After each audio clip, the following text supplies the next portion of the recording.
জামায়াতে ইসলামীর আমির মতিউর রহমান নিজামীর মৃত্যুদণ্ডাদেশ পুনর্বিবেচনার জন্য করা রিভিউ আবেদনের শুনানি শেষে আগামী বৃহস্পতিবার চূড়ান্ত রায় ঘোষণার দিন নির্ধারণ করেছে আপিল বিভাগ। মঙ্গলবার সকাল ৯টার পর সুপ্রিম কোর্টের আপিল বিভাগে এই শুনানি শুরু হয়। প্রধান বিচারপতি এস কে সিনহা নেতৃত্বে আপিল বিভাগের একটি বেঞ্চে রিভিউ আবেদনের শুনানি হয়। প্রথমে নিজামীর আইনজীবীরা আবেদনের উপর শুনানি করেন, পরে রাষ্ট্রপক্ষের আইনজীবীরা তাদের যুক্তি তুলে ধরেন।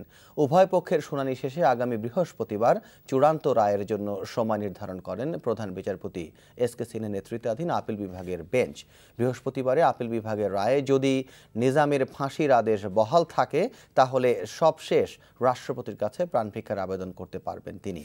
১৯৭১ সালে মানবতা বিরোধী অপরাধের দায়ে ২০১৪ সালের অক্টোবরে নিজামীর বিরুদ্ধে অভিযোগ গঠন করা হয়।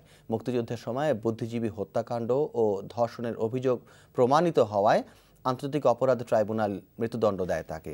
২৯ মার্চ রায় পুনর্বিবেচনার জন্য সুপ্রিম কোর্টে রিভিউ আবেদন করেন নিজামীর আইনজীবী। যারা মূল আসামি ছিল, যারা এই হত্যাকাণ্ডের জন্য দায়ী, তাদেরকে ছেড়ে দেওয়ার পরে যারা সহযোগী আসামি বলে আজকে বলা হচ্ছে তাদেরকে চরম দণ্ড দেওয়া যায় না। তারা যদি অপরাধ করে থাকে সেটা ভাইকেরিয়াস লায়াবিলিটি হবে, বা ভাইকেরিয়াস লায়াবিলিটিতে যে দণ্ড হওয়া উচিত। এখানে প্রিন্সিপাল অফেন্ডার আর তারা প্রিন্সিপাল অফেন্ডার না বা অপরাধ করেনি বা সহযোগীর কথা বলা যাবে না। এই হত্যাকাণ্ডের সাথে ৫ জন হত্যাকারীর সাথে যদি একজন হত্যাকারীকে দেখা যায়, ৫ জন যদি পালিয়ে চলে যায় তাহলে একজনের বিচার হবে না, এটা তো সঠিক কথা না।